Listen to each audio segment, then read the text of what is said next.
Baiklah, kembali kita berjumpa di kajian Al-Quran secara tafsiriyah surah Al-Bayyinah dari bahasan sebelumnya, yaitu 5 ayat ya.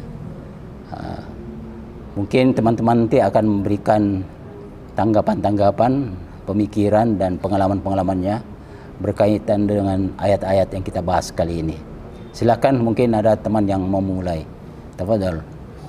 Bismillahirrahmanirrahim. Lam yakunil ladzina kafaru min ahlil kitab wal musyrikin munfakkina hatta ta'tiyahumul bayyinah.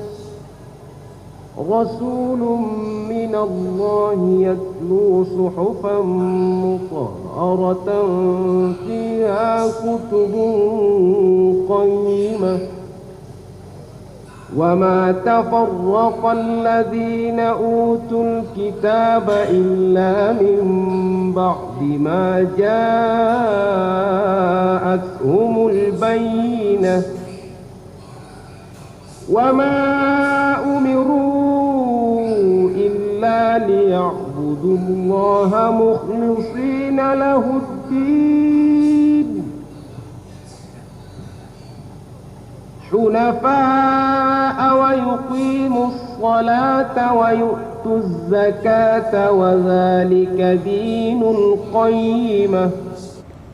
Assalamualaikum warahmatullahi wabarakatuh.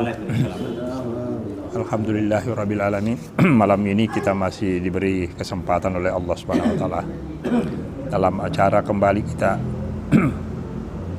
mengkaji Al-Quran secara lafaziyah yang dibawakan oleh Ustaz Nur. Di sini di surah Al-Bayyinah ada 2 ayat memang yang diulang itu. Katanya juga Bayyinah. Bayyinah di ayat yang pertama itu masih ragu-ragu. Jadi ada 2 kubu itu masih ragu-ragu sebelum datang itu kebenaran yang sebenarnya. Yang kedua ini sudah yakin.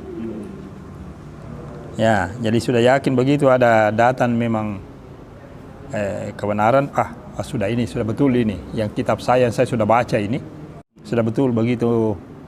Datang Al-Quran, dia yakinkan bahwa sama dengan di kitab saya sudah disebut dahulu bahwa akan ada itu kitab yang lurus, ya lurus ya, nah, kalau begitu, iya, sehingga mereka sudah, kita tahu bahwa ada ahli kitab yang memang tidak mau tunduk sama sekali, dan ada ahli kitab setelah dia membaca Al-Quran, dia yakin bahwa inilah kitab yang benar, dan mereka sampai menganut agama Islam. Ya. Assalamualaikum warahmatullahi wabarakatuh. Terima kasih atas kesempatan yang diberikan, karena yang kita tahu itu ada yang mereka pahami adalah perjanjian lama, perjanjian baru. Katanya perjanjian lama itu memang mengikuti Al-Quran, perjanjian baru itu dia keluar dari yang sebenarnya. Jadi ada pemahaman yang sekarang banyak mereka berbondong-bondong, orang-orang yang ilmunya ini cukup mungkin paham setelah membaca-baca, mendalami itu, ternyata apa yang dia temukan di dalam kitabnya sendiri itu, ada beberapa kitab dia baca, akhirnya mereka belum masuk ke Islam. Contohnya itu orang Amerika itu ya, yang pernah kejadian anaknya itu katanya lahir langsung bisa bicara, langsung bisa berdiri. Dokter. Iya. Lawrence Brown. Iya, jadi yang disebut dengan Bible itu adalah gabungan antara Taurat dan Injil. Itu yang disebut dengan Bible ya. Dalam bahasa Indonesia disebut Taurat itu perjanjian lama dan Injil itu perjanjian baru. intinya sebenarnya sama dengan Quran. Ya, intinya itu sebenarnya itu loh, sama dengan Quran. Yang asli itu ya sama Quran. Kemudian Dr. Lawrence Brown, dia dokter yang tidak percaya pada agama sebenarnya. Ketika anaknya itu lahir, ternyata ada kelainan dan sangat tipis harapan untuk hidup.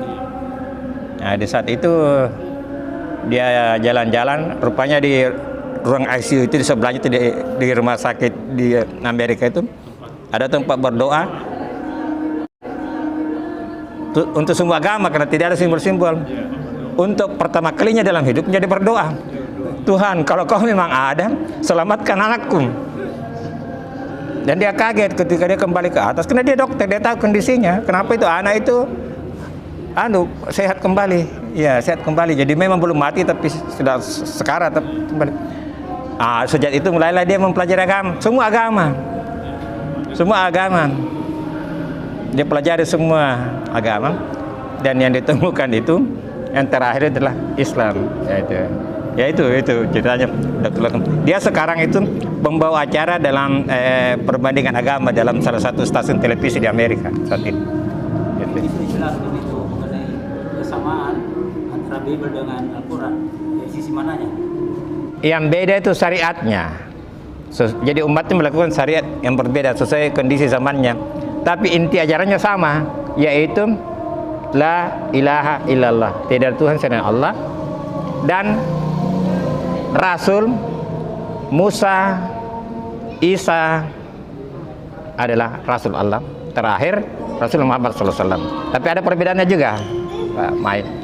Kalau dulu itu nabi-nabi itu untuk kaum tertentu, Bani Israel untuk. Kalau Muhammad itu untuk seluruh alam. Karena apa? Ini dipersiapkan untuk era informasi, era teknologi akhir zaman. Jadi kalau dulu itu berkelompok-kelompok, ya di satu wilayah, karena komunikasi. Sedangkan Nabi Muhammad memang untuk seluruh alam. Jadi hanya memang dia yang seluruh alam. Yang lain nabi-nabi itu sesuai dengan kelompok kaumnya. Nah, jadi dialah memang, makanya dia itulah penghulu nabi, penutup. Ya. Ya, cukup sekian. Terima kasih. Akhirul kalam. Assalamualaikum warahmatullahi wabarakatuh.